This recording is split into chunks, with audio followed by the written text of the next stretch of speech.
नमस्कार, मी आहे सध्या औंढा नागनाथ येथे आणि इथे एक मंदिर आहे गोकर्ण मंदिर म्हणून माळावर आहे. आता मी दाखवतो तुम्हाला.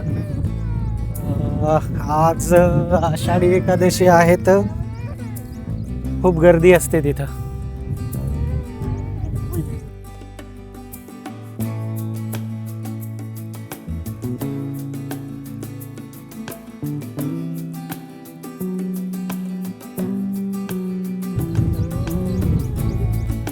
एक नंबर वातावरण आहे. जुलै महिन्याचा शेवट आहे तरी अजून पाऊस जास्त झाला नसल्यामुळं हे तळं अजून भरलं नाही तिथं, नाही ते फुल्ल असते. आणि समोर एक ओढा आहे, त्या ओढ्यातून पाणी वाहत असते उथंबून. आता सध्या तिथं पाणी नसल्यामुळे तिथं ओढ्याला पाणी नसेल, बघू. अरे रे रे रे, बाळ पडलंय आमचं थोडंसं. आता चालू लागलं स्वतःहून, पण रस्ता जास्त खराब असल्यामुळं पडलंय. आता रडायला लागले. हे बाळा, काय झालं मग? हाय कर. काय झालं? हाय तू म्हण. हाय कर बरं. अरे चालीवर रडणं चालू आहे.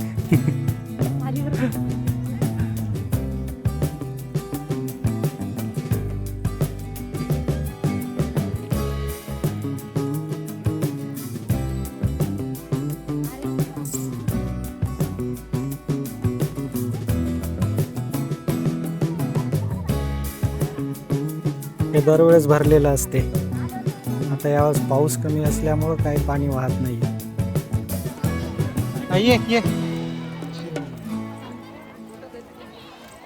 अरे साऊ, इकडे इकडे वर ये, वर ये ये.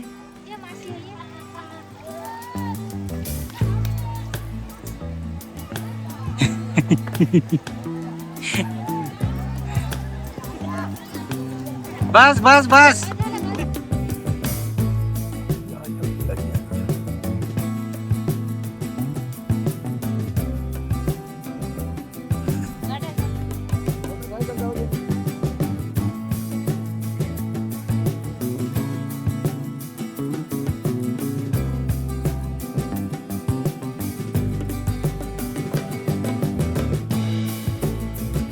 शंभर मीटरही चढलो नसेल अजून. घामाघूम झालंय काम.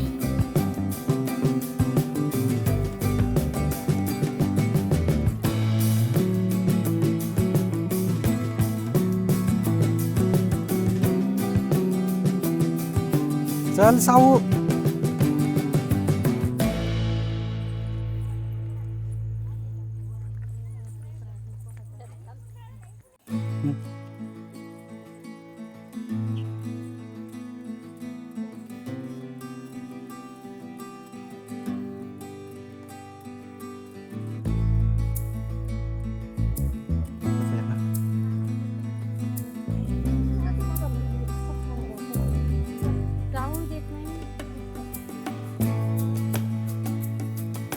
किलो तरी वजन कमी होते.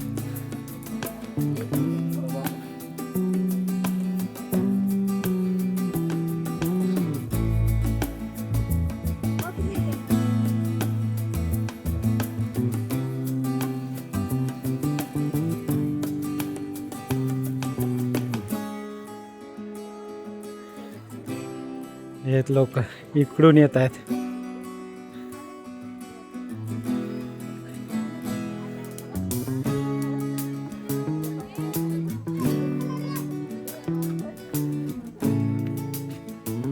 सरळ रस्ता आहे.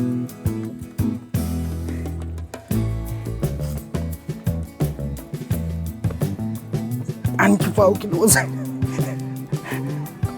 अरे साऊ थांब, पडशील. आम्ही तुला चढणं होत नाही त्या पायऱ्या.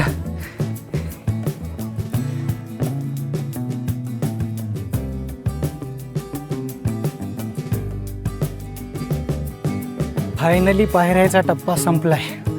आता इथून साधारण अर्धा किलोमीटर असेल, चालत जावं लागते.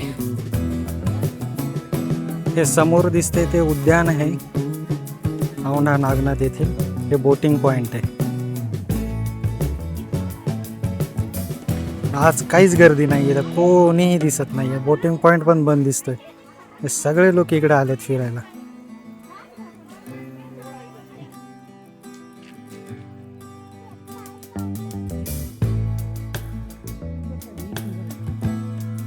ऑलमोस्ट जंगलामध्ये हेच वृक्ष आहेत बघा. इकडे याला गिलर छडी म्हणतात.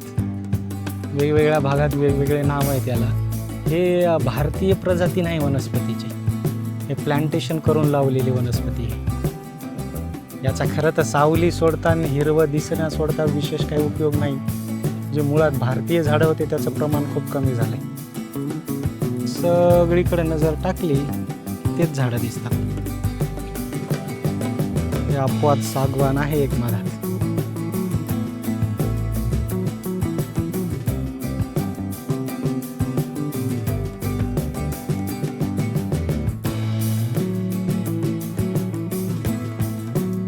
बरेचसे धार्मिक ठिकाणं जास्त फेमस असतात कारण की ते निसर्गाच्या सान्निध्यात असतात.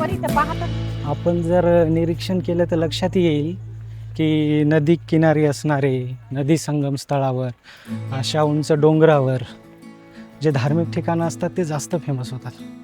कारण लोकांना ते निसर्गाचं सान्निध्यही खूप जास्त आवडत असते. तसंच हे एक ठिकाण आहे. पडशील फक्त.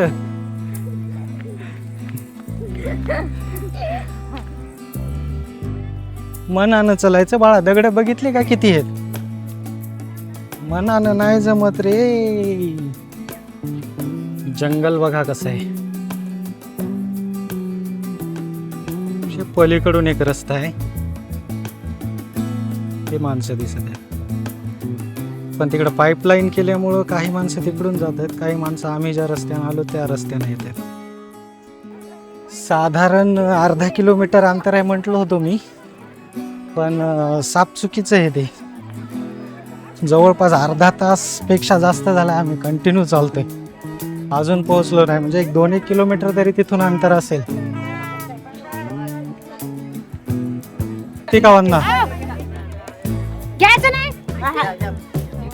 मला घेऊ देते दादा सर. हो किती आहे? कितीला आहे? बरं घेऊ. वंदना घे ना. पैसे आहेत का? भरपूर गर्दी आहे.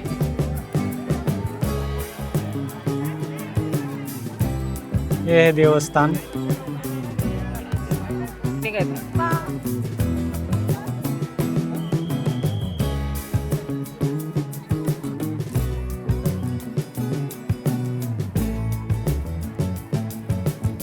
गर्दीच गर्दी.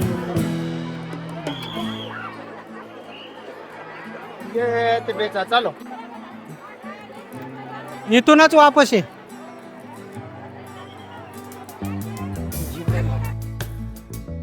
याला उतरंडी म्हणतात.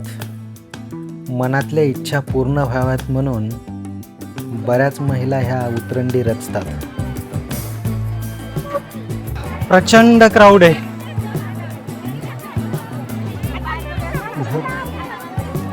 माणसं हरवण्याची भीती आहे बापा.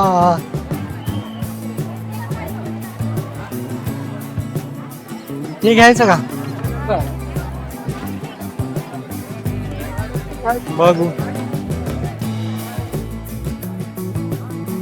असा आहे एकंदरीत माहोल. खरी मजा जंगलाचीच आहे.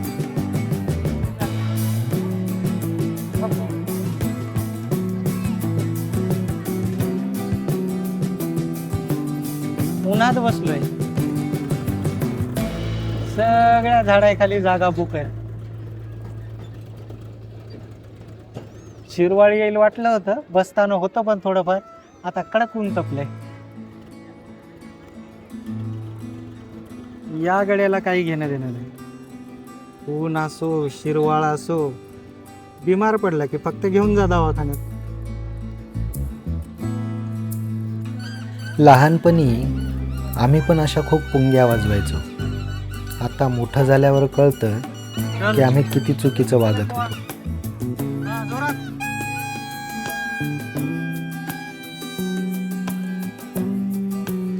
समोर एक व्ह्यू पॉइंट आहे.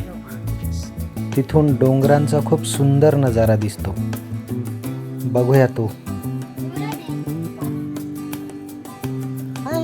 पडशील.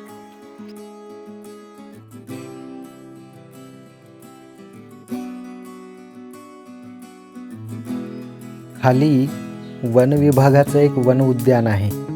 तिथे जाऊन आपण एन्जॉय करू शकतो. खूप चांगलं ठिकाण आहे.